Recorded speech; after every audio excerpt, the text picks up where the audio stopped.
Well, hi, everybody. Hi. Hello. Thanks so much for coming and joining Fallingwater Fireside. I'm Justin Gunther. I'm the director here at Fallingwater.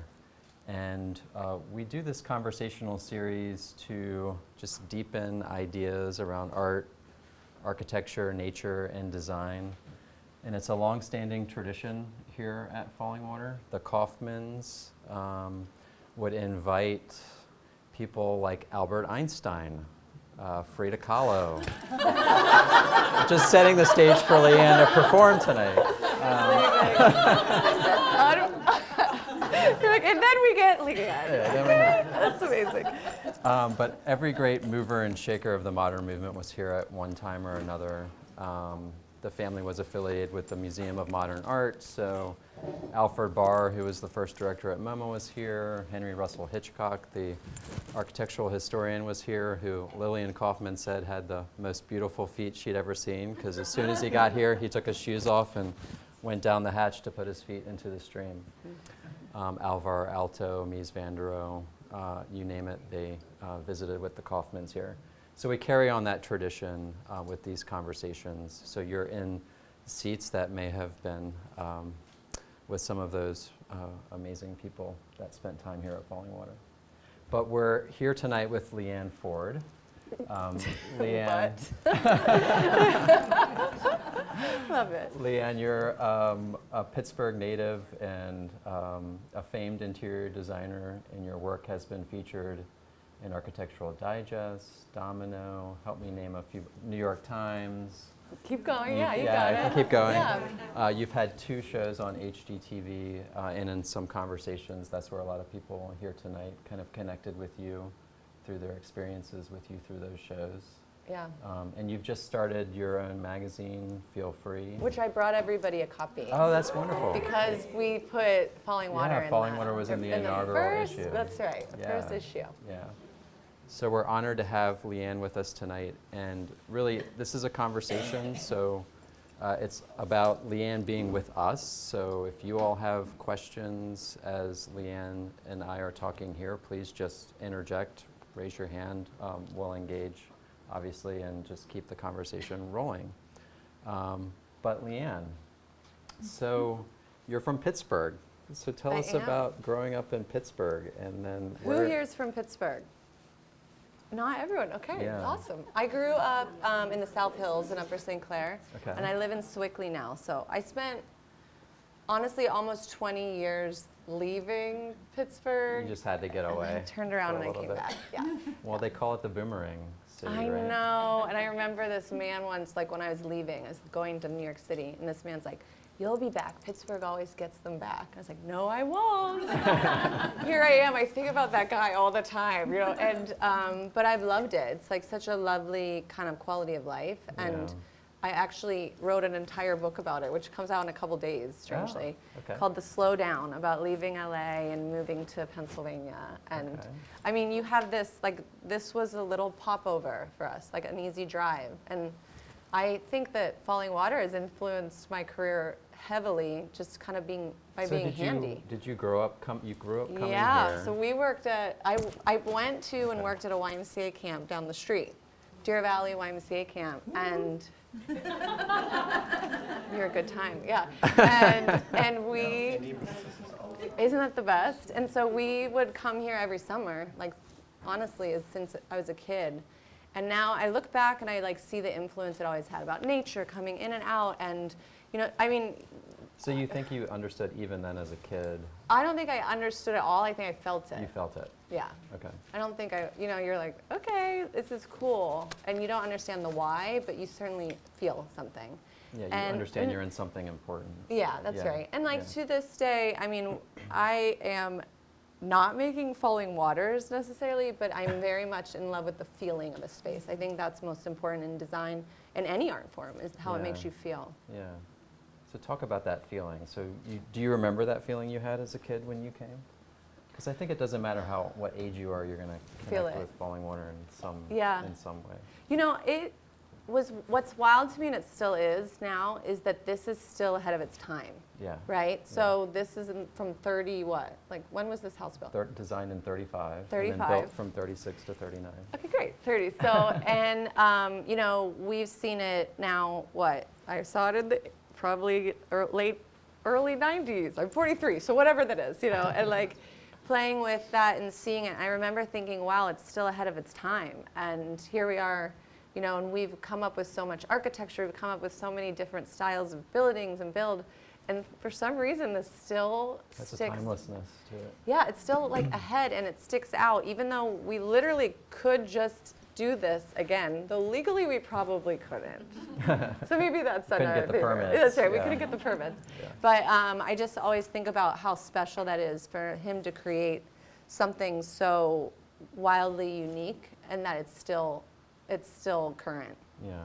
I mean, I also always thought about, and now as a designer, client-proof furniture. So It's tell built them what into that, the wall, right? yeah, yeah. Like I Yeah. mean, the fact that he built things in so the clients wouldn't mess it up when he left. And I get that. I get that. I bet you I'm do. always like, I need to do more client-proof furniture. But you just like, you know, I mean, and I actually, I don't even want to say this stuff because it's so, your delivery of all of these details of Frank's work is so stunning. But, you know, playing with the north, the south, the east, the Oh, west, yeah. I feel like Talk you should about it. you talk about it. Oh. Now I'm interviewing Well, you. yeah, that's okay. So what you're referring to is the cross-axis of the four elements of the universe in this space. So you entered through Earth, and on axis is air out the terrace that direction. And then we're sitting at fire, and at cross-axis to fire is water down the hatch. So the four elements of the universe converge right where you all are sitting. So is the hair on the back of your neck standing Yeah, up? can you feel it? Yeah. But you know, that intentionality is there in the design because it's all about introducing the outside in and connecting us and enlivening us with nature outside. And I think that's what gives it the timelessness that we're talking about. Yeah.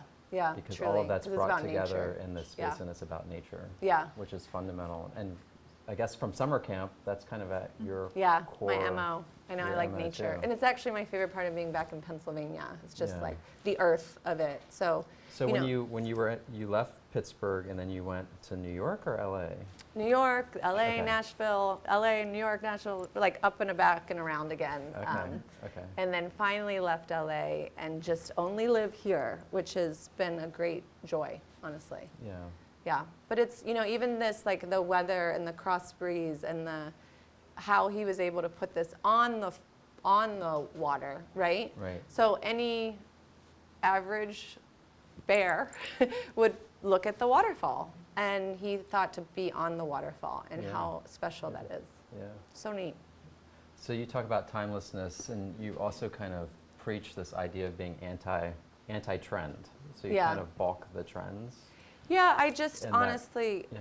I think if you're designing your space and you're trying to do something that's like, oh, I saw this thing, it's really cool.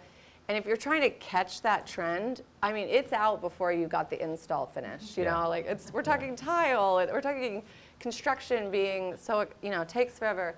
So I really tend to make the building simple, classic. I always look backwards kind of instead of looking forwards. And then within the house, you know, heck yeah, do fun, weird stuff, but it can come and go easily. Yeah.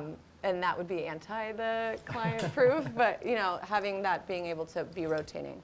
But the love of nature has been hugely used in my work, and you know, stone is not a cheap material, so we use a lot of wood and we use a lot of concrete and stone when we can, and marble remnants. But anything to bring earth Yeah. and nature in changes the atmosphere of your space. Totally. So Western Pennsylvania was an influence. Did you have a particular person in your life that was also a major influence? For me, I think my mom really kind of was the one that pushed me into the love of what I do. Into art Into in art, general. into architecture, into an appreciation for history and heritage of Yeah. things. I mean, I don't know. I think my parents let me do my thing, which was not their thing, and they were very supportive of that. You know, like they didn't. My dad was a lawyer. My mom was a stay-at-home mom, but she was really good at the posters. Like, we got really good school posters done. But that was the extent of, you know, our art in the house. But I think I was kind of a bit of an anomaly, and they let me do my kind of wildness. Like, I painted the refrigerator. I told my mom that we didn't want an avocado refrigerator. We wanted a white refrigerator. Of course it was white. I painted our bathroom. They let me rip out the carpet and like up the stairs. And I'm like, you know, in 6th grade, like doing heavy construction. Ironically, never thought to be in interior design till 30.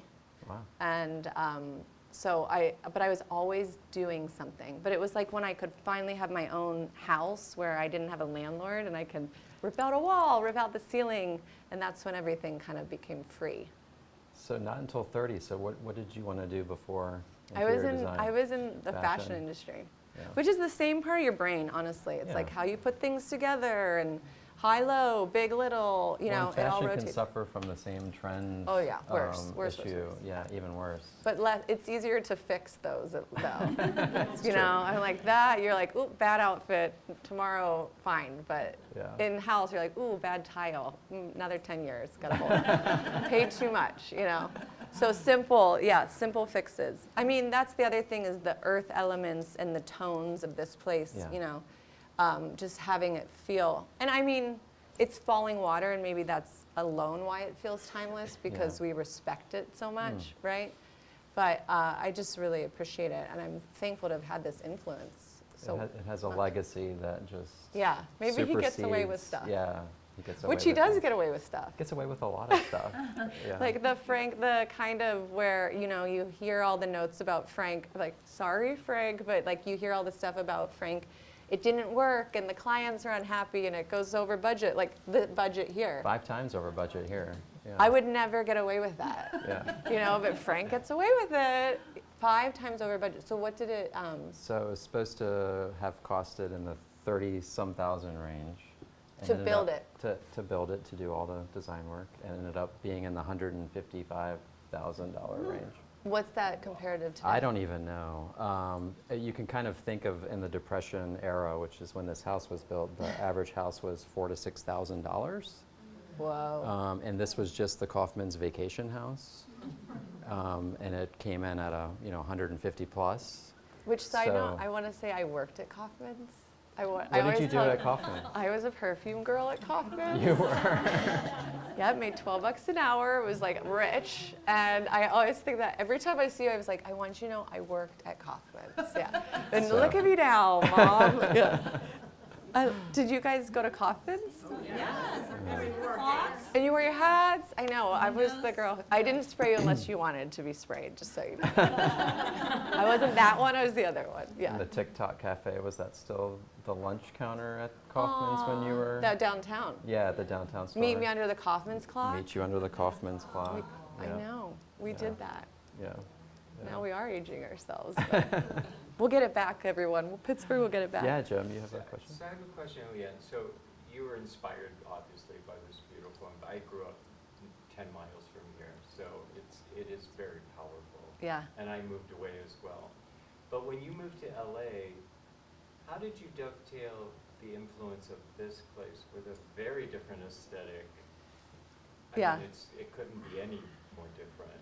Like, how did that work for you as a designer? I think, you know, it's like you gather your references and you put them in your pocket and you mix the stew and something else comes out always, right? And, you know, I would say Pennsylvania always influenced me, but then I do have some New York and I do have some LA, and like those together create this new version.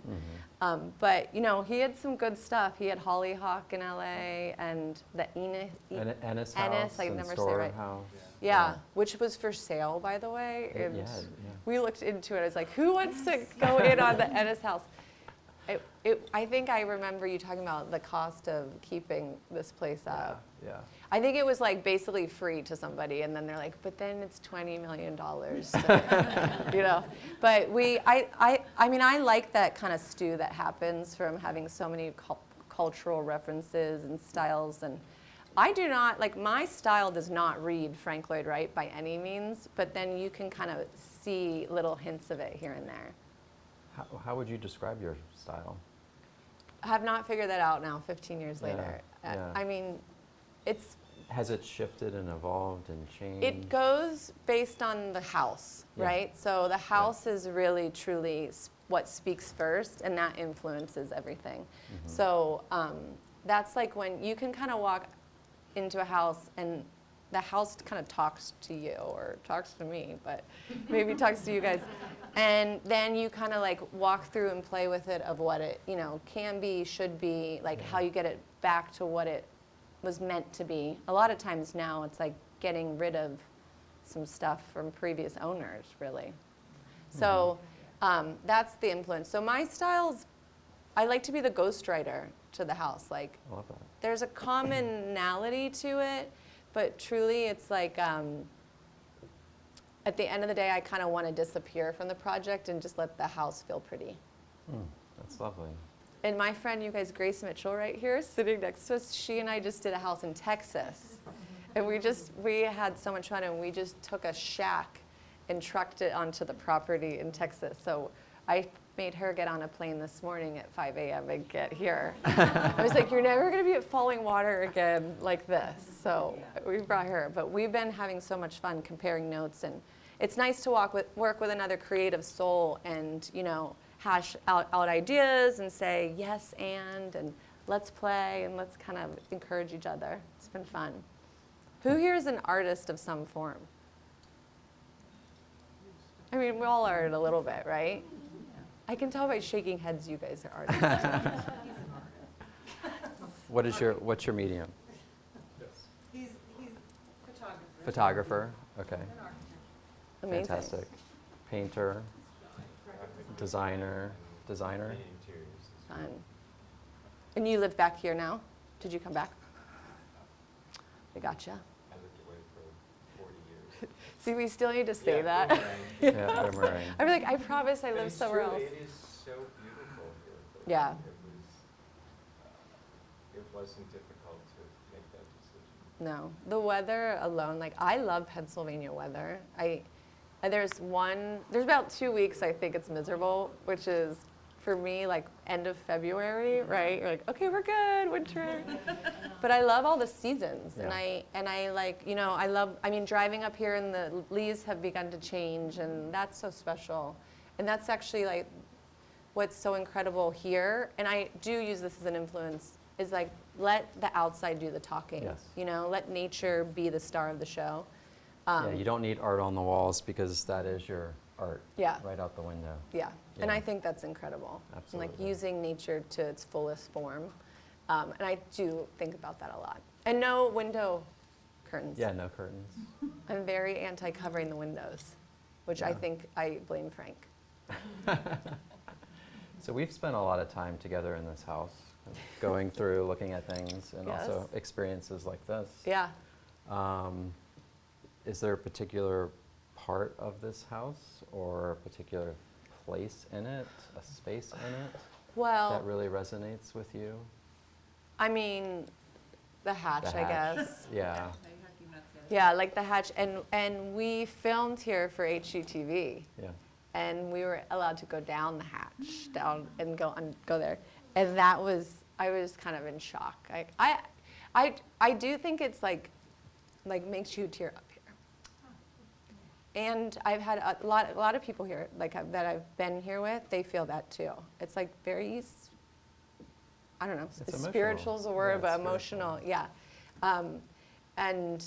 And my friend swears that Frank talked to her while she was here. You can channel And Frank she's like, Lloyd Wright. she's not that wild, so it was an interesting thing for her to say. I was like, I believe you, okay. But Have her come back because I need some advice. totally, Yeah. like, Frank, Could what do you do? channel Wright and have a That's right. conversation. But I think that's so stunning, and what a brilliant idea to, connect to the falls in such a gorgeous way. But any time that, we're able to everything's Yeah.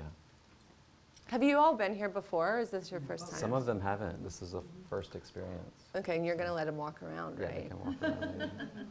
I have to now. Down the hatch, down the hatch. Yeah, VIP tour. Yeah, fantastic.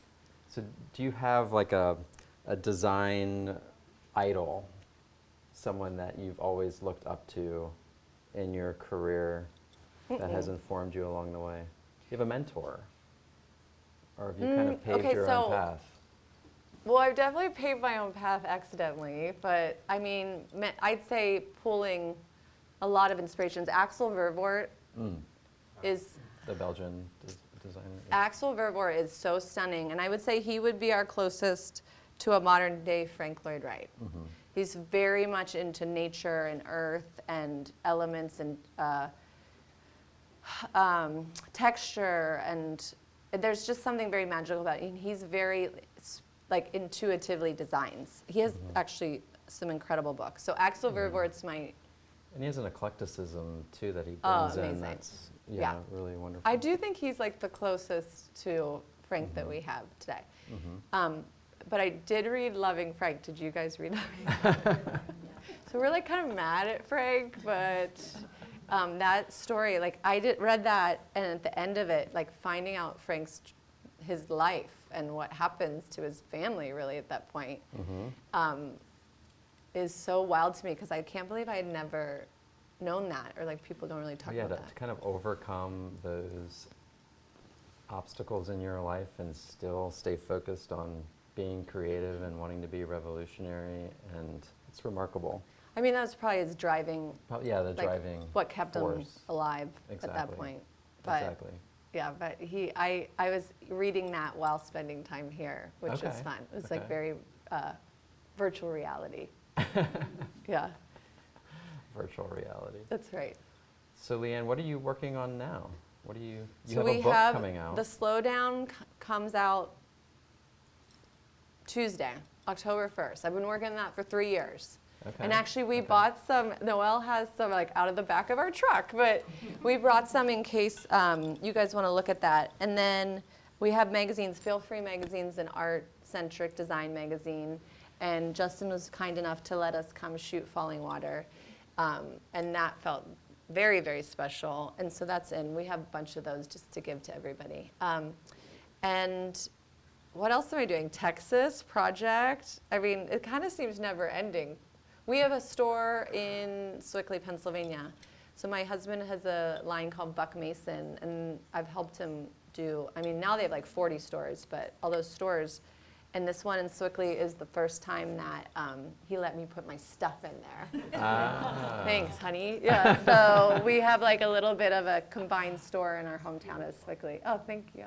So that's been really fun to just go in there and tinker, and like I do a lot of bad ceramics. Is that your first time doing a retail space? Yeah.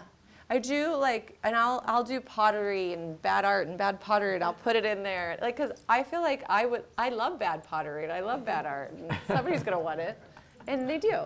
So I've like sourced a lot from all over the world for that, and just playing. It's just like, you know, I'm very tactile. I want to touch things and be in spaces. So I'm very thankful that retail is very much alive, and you know, brick and mortar is very much alive.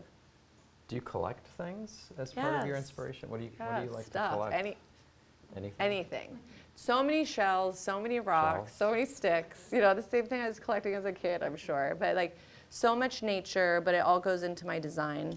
And then, I'm very much into a color story. So, you know, I'll have my mantle. Not just white on white? No, believe it or not. But I do love white on white, yeah. But like my mantle is chock full of trinkets and trash, but it's a color story, so it feels unified and it feels curated and it feels special. So yeah, I mean, I collect a lot of things, but by keeping it tonal, it feels less discombobulated. And I love to throw things away too. Just so you know, no one's concerned. How often do you do that in your own space? A lot. You recycle a lot? Yeah. Oh yeah. I'm like, I throw away my daughter's art. I am ruthless. Things that we made that I loved yesterday, gone. But it's about the edit, right? So it's like if your house is chock full, then you don't see the things that One, you are change over magical. time, so it should be a Yeah, reflection of who you are every at the 7 time. years. That's right. Is that every 7 years? Yeah. That's the rule? Yeah, that's right. Yes. I didn't know that. What else? You were telling us, like, you had all these. Are you going to tell them all the facts about this, or did you tell them up there? No, Did I miss it? don't know. What facts Tell- would they like to know? You plug. All of them, totally. Yeah. Tell them like your favorite things about the falling water and building this. I mean, I think my favorite thing about this space is kind of something that we've already talked about.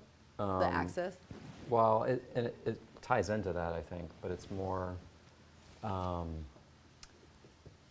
there's something inherent here that it doesn't matter who you are, you're going to connect to it. You could be a 6-year-old kid, and it's like the treehouse out of your imagination. Right. You can be a practicing architect or designer and really understand the intentionality of every element of the design, and you connect to it that way. But again, the whole idea of this house is how it connects you to nature and deepens your appreciation of what's outside. Yeah. And the whole point of the house is to draw you out so that then you can appreciate not just the landscape, but then the composition of the architecture in the landscape. And this was quite a feat, the cantilever. Yeah, and cantilevering 15 feet out and then another 6 feet with the second floor, really pushing design, stretching every conventional notion of what a residential house was supposed to be in the 1930s. And Think was about- cantilevering a thing I mean, at it was that a time? thing, but it was not pushed to this extreme in residential architecture. So you like think of these local Western Pennsylvania people Totally. looking at the Kaufmans, thinking they're Crazy. absolutely crazy. Yeah, seeing the things getting with trucked this in kind there. of spaceship of modern international architecture sitting down over a waterfall in southwestern Pennsylvania. How long did it take to get up here in the 30s from Pittsburgh? You know, I think this highway was paved as part of a Depression era like WPA project. Mhm. So there was a highway to get out here, so you could come out from the city that way. Yeah. And then the train also Did you like came crank out. your car? I don't know. We'll Actually, get there! the Kaufmans had Packards and Duesenbergs, so they had the fancy, they were fine. the fancy cars. They got And here a- faster than we and a did. chauffeur to drive them out. So, but the train also, the tracks for one of the main lines that goes eastbound to DC is just at the bottom of the stream here along the yacht. Oh, that's amazing. So you could take the train out from Pittsburgh, and there was a Bear Run stop right where the stream empties into the yacht, and you could walk up the half a mile That's from fun. the train stop. They should yeah. bring that back. Could maybe, Yeah. yeah. I also, the connection to nature in regards to these windows that open the center, At the corner corner. opens. I always try to figure out if we can make that again. Yeah. So Frank Lloyd Wright's main contribution to modern architecture is this idea of breaking down the box. So, you know, he takes away partitions out of living spaces to create the free-flowing form living plan that we're all familiar with today, where kitchens flow into dining rooms, flow into living rooms. So you're in one of those great examples of the flexible living space of breaking down the box of Wright's open plan. So that's what you're talking about. You're talking about Yes. taking the corner away, breaking down the box. Right. So have you ever, do you take partitions down Well, in you some of really- your it's- projects to I mean, break down the box? I literally, because I've looked into doing these windows where they come out on the corner, and it's illegal now. Ah, of course it So is. I was like, another, yeah, but I mean, most, of course, your You need a supports, support at the corner, come right? at the corners, Yeah. but there's always ways around it. So I'm not giving up quite yet. But I mean, I just like go in that, like upstairs, how stunning to Yeah. just have a full view, Yeah. you know, in that form. It's so special. Yeah. I always think too about how, you know, he's these little hallways and these short hallways because he's a little man, and then He's 5'8", 5'9". He's the golden proportion. That's what he referred to himself as. So everything's designed. But he didn't always do that. So he would look at the client, and if the client was tall, Oh, the that'd be nice ceilings of would be him. a little taller. yeah, that's nice. Or if the client was in a wheelchair, the hallways would be wider. Yeah, So that was part of his philosophy too, paying attention to the client and what the client needs, not always forcing people to live at the Frank Lloyd Wright scale Right. of the world.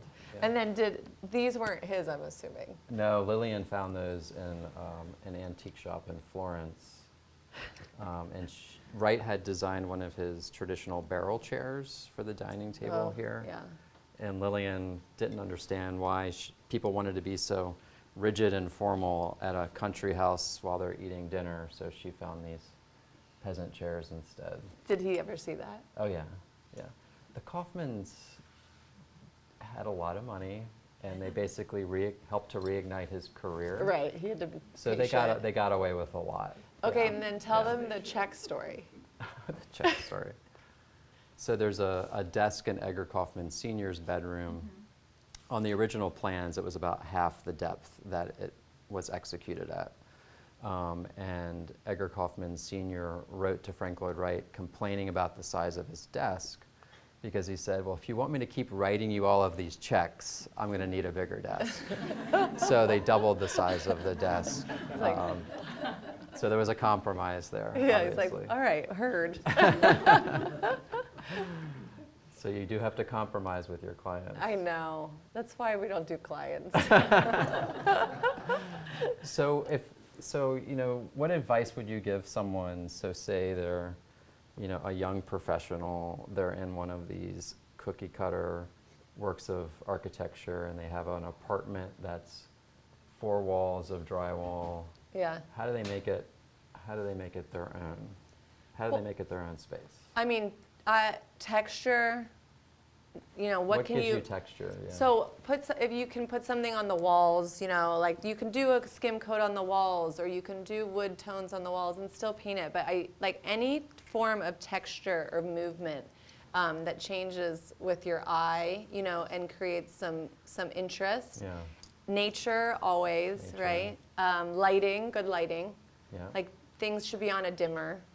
We Rheostats do are not need to a do good thing. surgery in the kitchen, less lighting, honestly, I feel like now in time and place. Yeah. And I always kind of speak to vintage. I think vintage already has such a soul that it comes with, these stories and these scratches. And it's funny when people get sad that their marble got, scratched or a ring stain. I'm like, I pay extra for that. Like we need to. That patina's That important. patina feels good. Yeah.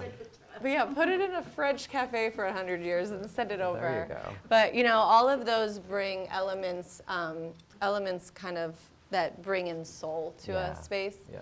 And this is such an incredible example of all of that, and this interesting lines. But yeah, you're right. You don't have to.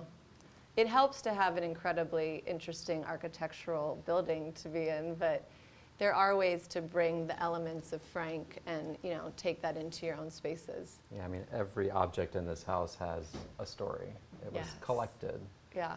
because they were just buying the things that they loved and wanted to have Yeah. around them. And it feels so good. I and mean, it the feels color so good. story is back in now, so we're good. They had a phase where, but can I tell about my So can I tell them? So Justin was very kind to let me rent this out for my 40th birthday. And we got to sit here, and that was definitely where I cried, So, I mean, though I probably done it every time. But I remember we were just having so much fun. We were chatting, we were moving around. And I was like, Justin, I'm so sorry. We're just like so loud here, And he's like, this is why the Kaufmans built this place. He said, the Kaufmans built this to It's a party entertain house. and It's to an have entertainment fun. house. And I will always thank you for saying that, because I was like, we had such a great time in here. We got to pretend like it was our house for a couple of joyful hours till you kicked us out. We have tours in the morning, Leanne. We were like asleep up in the guest room. She wasn't. I wasn't. I did not touch the furniture. I'll just tell you that. But it was such Funny. a special moment. I mean, that felt very lucky. Yeah. Yeah. I knew the gravity of how special that was. So do you have top secret spots in Pittsburgh where you find really great stuff? Oh, well, Construction Junction, Pittsburghers Always. know Construction Junction. which I'm taking you to, Grace. It's all the architectural leftovers from projects. It's so fun. garden style living in Mount Mm. Lebanon, which is totally a different aesthetic than this, but I love to mix that in. I do like a lot of, Tri-State Antiques was tons of mid-century. My friend Ed's, he has a warehouse, he'll let me in once in a while, you call him. Fantastic. But I think like the best part about shopping and sourcing in Pennsylvania is the garage sales. Yeah. I mean, people have treasures in this place. And like nobody really cleans their basement out until later, if you know what I mean.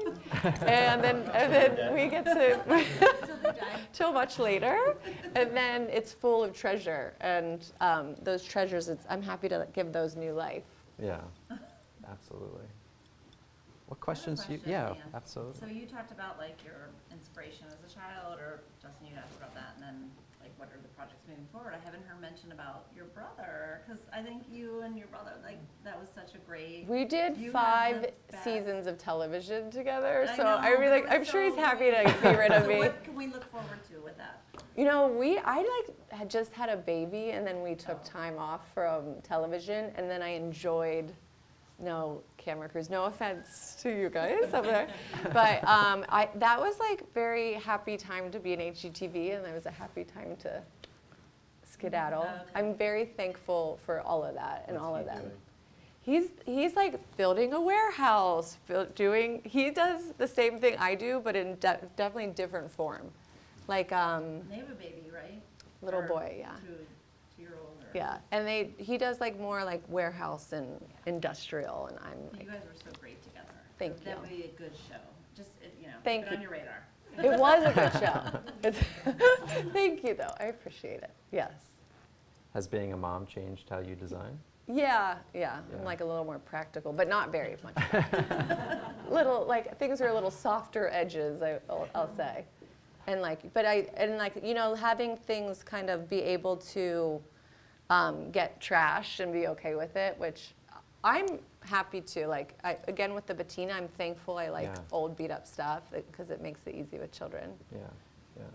Well, white on white can't be easy with children. Yes, it is. Okay, yes, it is. And this is fine. This is my speech. Slip covers, you can bleach them. Okay. Walls, you Okay. can magic eraser them. Okay. I honestly think color's a little bit harder with kids than white. Mm.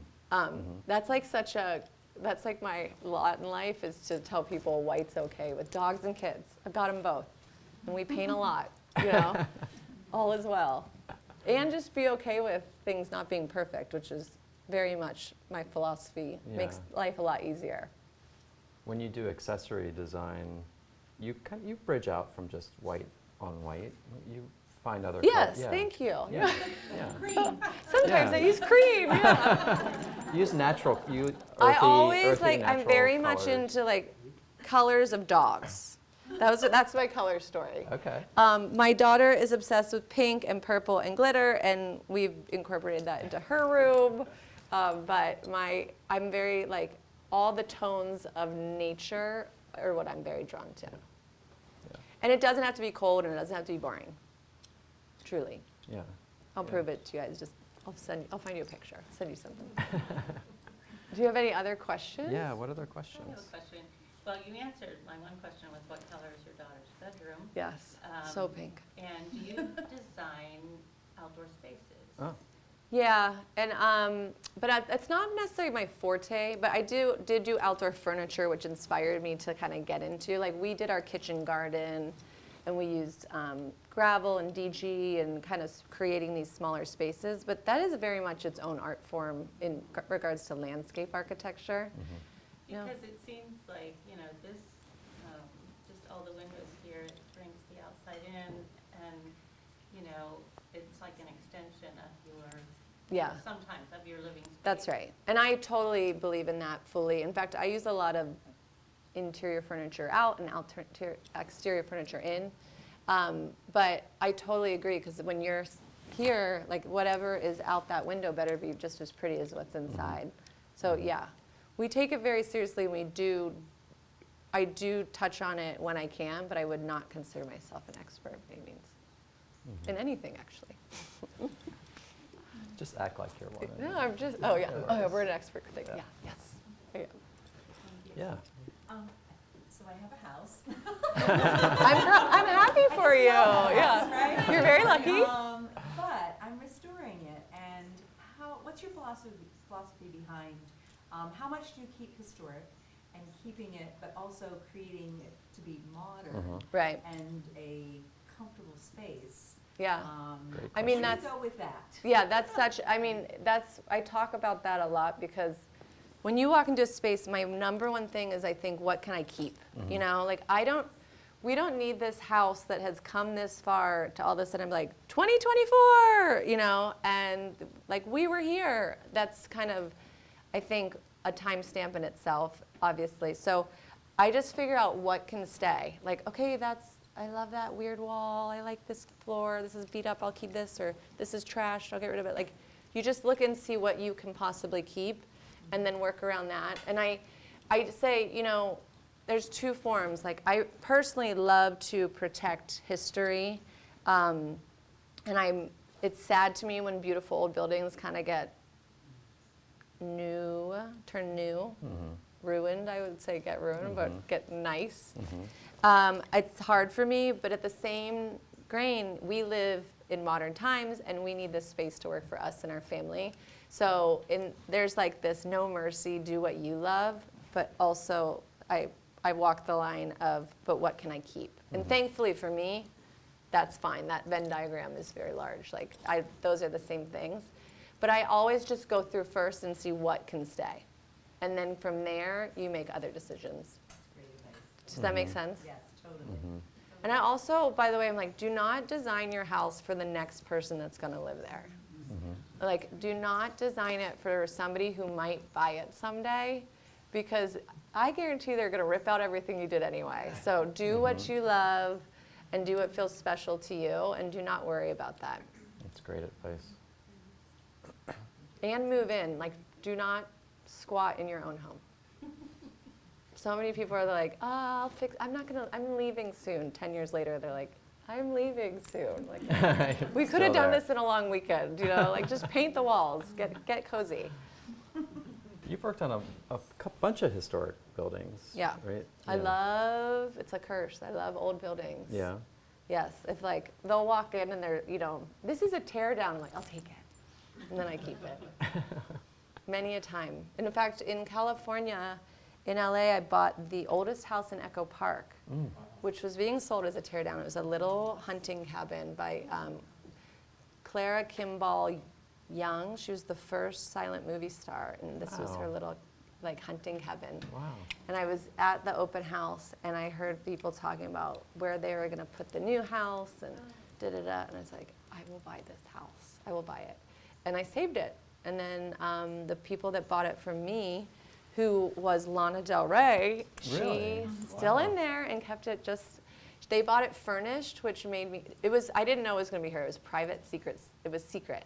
But all I knew was this person was buying it furnished. And that, to me, I was like, okay, this house is safe, Wow. you know? And we did. There's good. They love it. She's like writing her hits. So. Would you call yourself a preservationist, in a sense? No. No. Because I also walk the no mercy side, Yeah. you know? Yeah. And I think, like, But you have a respect for. I have a major, major respect for architecture and history and what people have done.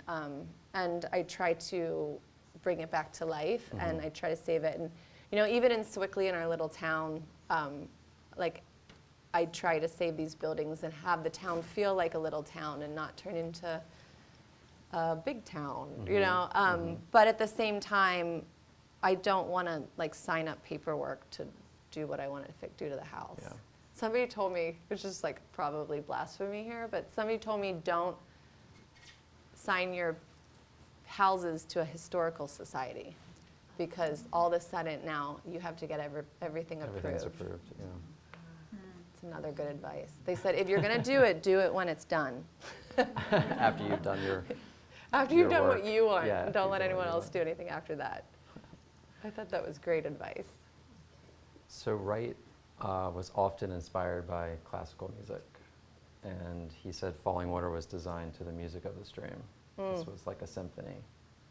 So other than looking at architecture, what other art forms do you look I at mean, to get music's inspiration? huge. Music, but also musicians are a huge influence for Okay. me in how they create. Yeah. Like Bruce Springsteen is a huge The boss. influence. Yeah, for what I like. Have you guys read Born to Run? Yeah, The book. that's great. It's such an awesome book, but how a musician creates, for me, is always like you asked what designers I love, and I don't really look to designers. I look to artists of all forms to kind of influence, and it creates its own version of home. Yeah, but I always have a good mix on. You know, like I create these mixes that this is the Sunday morning in the garden, and this is the Chateau, my French mix, and like when the candles are lit and the wine's going, but kind of playing with the full experience of ambiance in a space. And and I can put a mix on tonight for the. All right. I could do that. Like what's my best Frank mix? Frank Lloyd Wright mix. Well, you have to make one. Share it. I'll figure it out. Yeah. By the time everyone's having a glass of wine on the patio, on the veranda. Yeah, right. We'll Bruce just put Born to Springsteen. Run on. We'll call it. Yeah. Yeah. we can I go bet with they that. haven't played that at this house yet. I don't know if I've ever heard Bruce Springsteen in Fallingwater. Yeah, Don't tempt me. we could try it tonight. What other questions do you all have for Leanne? Or for Justin, honestly. This is like, they're at Fallingwater. Yeah, either one of us. I kind of do have a question for Justin. Okay. No, I respect that fully. I am from Virginia Beach. Okay. and there is Oh, there's a Frank- great Frank Lloyd Wright house. Yeah. Well, I know the person who bought it, and he ripped out the kitchen and put a new kitchen in. It killed me. See, that is sad. It killed me. Do you have any control, or does the Frank Lloyd Wright? So again, unless any there's control a over that? unless there's a preservation easement over the property, which gets tied to the deed of the property, or unless there's some type of local preservation ordinance in place It through broke my local heart. zoning. There's I always nothing. wanted to Yeah. buy a See- house, but I just never could. Yeah. And I think that's what you were talking about with stewardship and respect. Yeah. Some of these houses need to have that purity. Although you can still make updates to There was accommodate nothing wrong with modern it. life, It even had, like, you could see it, it had a window to the main room. So Sure. it wasn't like it was closed off, but he completely took that wall down. Wow. That's sad. It's Yeah. very sad. And it wasn't a great update. No, wasn't I great. can see what Yeah. it looks like in my head updated right now. Yeah. Yeah. And he messed with the fireplace too. which But I was mean, not- that's like a great example of the people, like whoever can save those homes and like, I think It's a stewardship it's an appeal. responsibility. Yeah, that's right. Yeah, It's like an yeah. appeal to lovers of architecture. That's like when you can get that space and people that could, buy it and respect it, because we have to protect it from the people who are going to rip it out, Yeah. or rip it down half Yeah. the time. Yeah. But it's very personal. Like instead of having people tell us to, how do we have people that can, if that makes sense, that want to? Absolutely.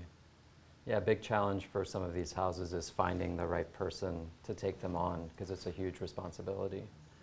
Because they're great works of art. Wright always said, it's like putting art out in the rain. These houses are like putting a Whoa. great painting out in the rain. So there's a huge responsibility in preserving them and maintaining them. There's one in St. Louis that you can stay in. I did stay in Yeah. one Yeah. that a man owns and has kept pretty darn true. There's and close you to can stay. 450 existing Wright buildings across the world. How many of So them prolific. are on Airbnb? Oh, I don't know. Good question. That's what we should find out. How many can you stay in? I know, we should do a tour. Yeah. That one was, and actually I had booked it, but it was still for sale, and so the owner had to call me and say, I'm sorry, Oh. but it's been sold, so I didn't get to see You This didn't get is to stay. sad. Well, I'm glad you're mourning it here at Fallingwater, processing it. Well, any final questions for Leanne? Or for Justin. Or for me. And we is can a- keep the conversation going. We have Yeah, that's right. wonderful hors d'oeuvres and wine for everyone, so please spend some time together in the house with Leanne as the night goes on, and maybe I'll open the hatch since you already promised it. That's we big, can- that's big. We can go down the Yay! hatch. As long as it's not too slippy. Slippy? All right, Okay. yeah. All right.